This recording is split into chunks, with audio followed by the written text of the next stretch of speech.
In front of me is Vivo Y97 and today I would like to show you how you can use Keyboard Clipboard. Firstly, you can simply copy or cut any text. And then to paste it, click on this icon at the top in the middle of your keyboard. Then select Clipboard and click on your text here to paste it. To pin it, hold it and tap on Save and Lock. But you can also access Clipboard right away and add any text by clicking on Create New and adding it over here. Tapping on Save and Lock as well.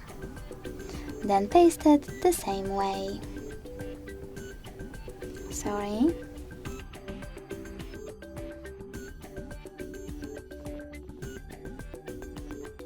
If you want to delete any of your added sentences, just swipe them and confirm your choice by tapping on bin icon.